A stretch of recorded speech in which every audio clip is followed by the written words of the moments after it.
So hello there everyone and welcome, it is Niran here, and today it is time for yet another episode of FIFA 18 Career Mode in 2025. Now for those that are new to this series, basically what I'm doing is I'm simming into the future of FIFA 18 Career Mode, into the future of football itself to see what the future holds for the world of football. Now we've done 2 of these episodes already simming into 2025 and they've both been absolutely mental, so you can check out an annotation in the top right of the screen to the playlist. If you haven't seen those 2, go and check them out and then come back to this one, because there's been some mental stuff happening in this year already. But if you're going to enjoy this video, then make sure to slap a like on it and subscribe if you are new to the channel. The goal is still 50,000 subscribers by the end of the year.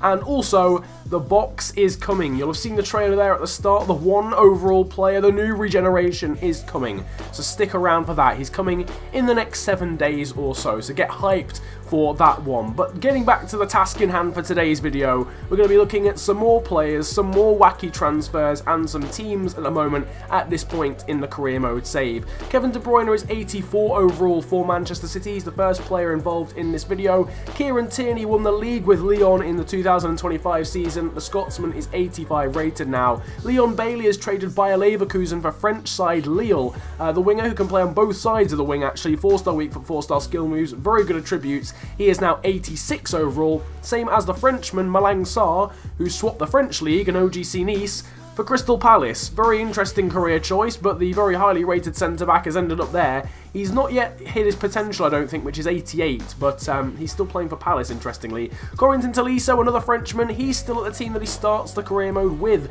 Still at Bayern, 89 rated for the loyal Frenchman, clearly. Justin Kluivert has traded the Eredivisie and Ajax for Lyon, so he's there with Kieran Tierney. I'm sure a big reason as to why Lyon won the French league in this season.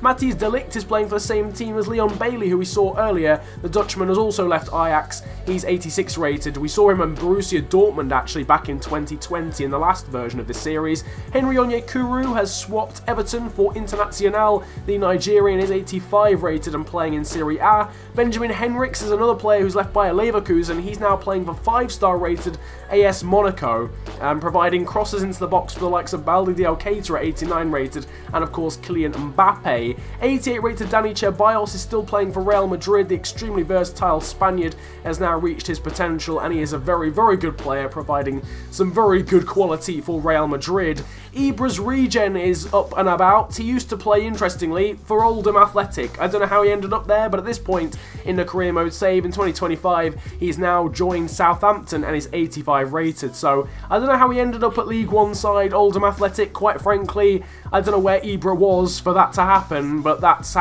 what happened. Now he's at Southampton. Ousmane Dembele, you saw a moment ago, he's 92 rated playing for Barca. And finally, Deo Upamecano, the RB Leipzig player, is only 83 rated. Quite surprising that he's that low rated, but he's playing in France for Saint Etienne. Now moving on to the biggest transfers of the transfer window or of the season, Mikhail Oyarzabal was the most expensive player in 2025, only for £57.3 million, so clearly transfer budgets or transfer signings or amounts haven't really changed that much or haven't gone up too much. Denis Zakaria has gone to Napoli, same for Luka Maric.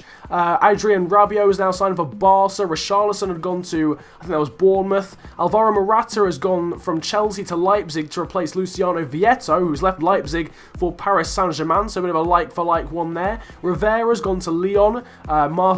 Barcelona, sorry, I don't know why I was about to say Marseille. Barcelona signed Amiel Adou. Leipzig very, very busy in this transfer window. Amiri and Ryan Sessegnon going there too. Thilo Kehrer has moved on. Lewis Cook has left Bournemouth for Bayern Munich. There you can see Andreas Bergvist, that is the Ibra'S Regen. You can see that, yes, he went from Oldham, of all teams, to Southampton. I don't know how he ended up at Oldham in the first place, but they've got £31.4 million from him. Azmoun Barkok and Abu Shabaka are also on the move. We've got this Regen here. Senegalese left back, honestly, really not sure who that is, but he's left Union Berlin, who are a second-tier German side, to go to Stoke City for £31.1 million. Again, really not sure who he is a regen of. Rafik Zeknini has left the Brazilian league to go to Eibar. We've got Nelson Semedo there going to Spurs. John Stones has left Juve for Lille, and Lato and Moise Kean are also on the move. So some big transfers there in 2025, but not any into, 8 figures in terms of transfer fees, so pretty low in terms of transfer fees, but again, some pretty wacky ones there. Argentina, now moving on to the national teams. Argentina and Belgium both looking very strong. If you want to pause on any of these, then feel free to do so.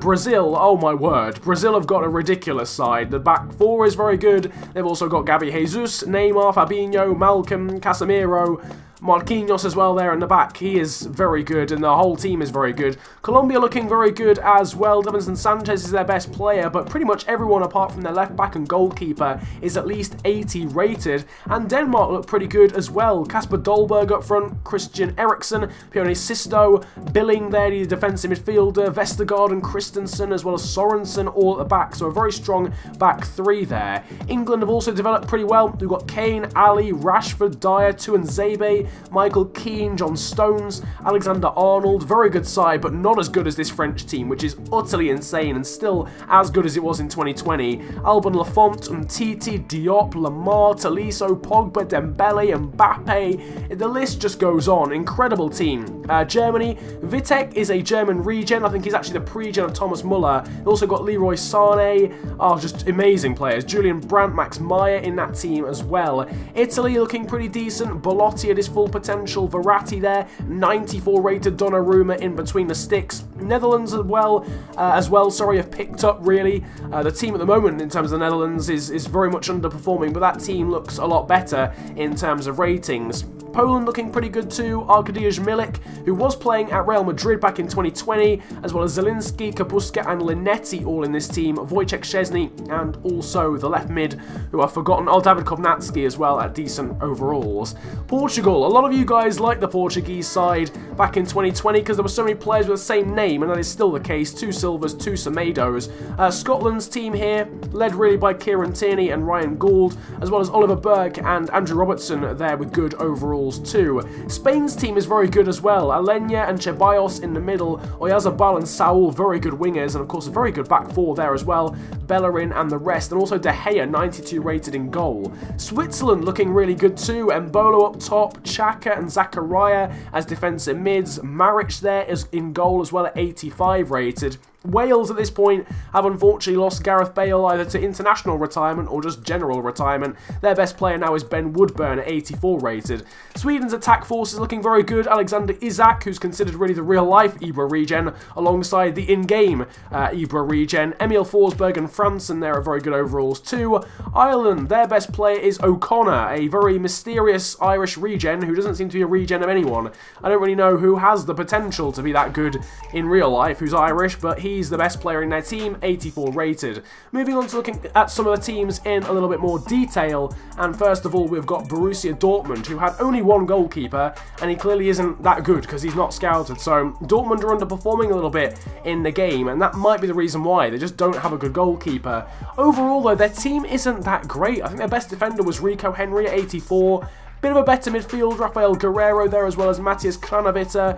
Mikel Merino there was 84 rated as well. But overall, the team isn't that great, and there isn't all that much depth either. None of these players really have, I can imagine, are much higher than 78, any of the players that you're seeing that aren't scouted whatsoever, and they've got no one really up top at all, apart from Maximilian Philip. So Borussia Dortmund not looking great. Their ex-goalkeeper, Roman Bürki, actually plays for Juventus now. Maybe Juve should consider selling one of their goalkeepers to Borussia Dortmund, because I think they need them more. Juve have 6 goalkeepers and Dortmund only have 1. In terms of defenders though for Juve, Mattia Caldaria there at 85, Jose Maria Jimenez has joined from Atletico Madrid, he's 87, Jose Gaia as well in from Valencia, Mason Holgate and Dejan Lovren have joined from 2 Merseyside teams, Martin Montoya, Odriozola and a couple of others, really good defenders there actually, so very, very high depth side, and that continues into the midfield. El Yunuzi, Dybala, Halilovic, there as well. Did I say El Yunuzi? I think I said El Yunuzi, but Bernardeschi as well.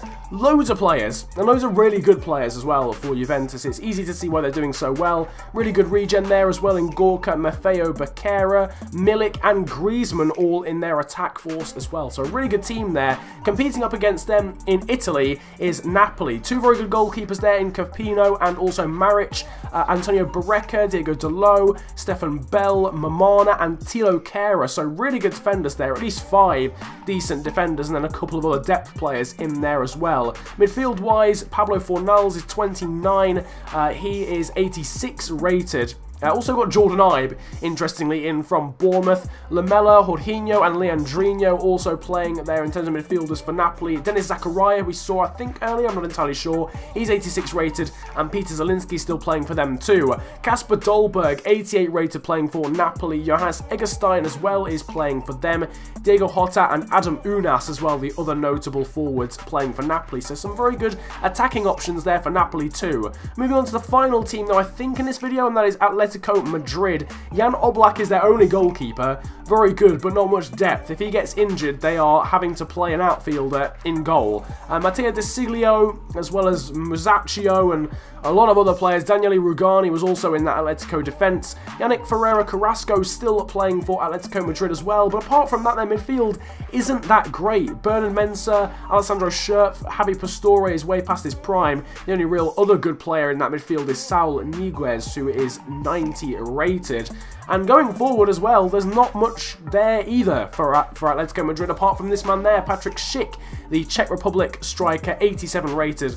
But they do also have a player called Obama, so I suppose they've got some leadership in him. But regardless of that terrible pun, that is basically the end for this video, and taking a look at some of the teams, some of the players, and some of the transfers going on in 2025 in FIFA 18 career mode. And interestingly, that is it as far as 2025 is concerned. We're done. We're moving on. We need to move on. We need to move forth, and we need to see what's going on in later seasons as well. So it's time for the next regeneration of this mini-series. Next time out, we'll be looking at 2030. 2030, 13 years into the future, or 12 years into the future, or whatever. Well, I think it's the 12th season that we'll be looking at, and then after that we'll go right to the end of career mode, generally speaking. So we'll be 3/4 of the way through the series when we start up next time in 2030. So I hope you guys are looking forward to that. If you've enjoyed this specific video though, make sure to slap a like on it and subscribe if you are new to the channel. You can comment about enjoying the video if you enjoyed it that much, and feel free to let me know if there's any specific players or teams that you want me to check out in 2030, 5 seasons in the future from where we were in today's video. You can also follow me on Twitter. My handle is @theofficialfng, and my Instagram is @theofficialfng as well. Links to both are down below in the description. But it has been an absolute pleasure ranting at you guys today. Have a wonderful day, enjoy yourselves, and goodbye. Yo, Massappeals. I roll out with some monsters. Looks like your team and you watchers. I do not roll with imposters. Sound like the man in the Oscars. I'm drunk of Henny and Foster's. I have a career, I am jobless. This bitch f me so hard, I might just end up unconscious. I like girls in lingerie, especially if it is crotchless. Bitch, I am the bigger picture. There is no way you can crop us.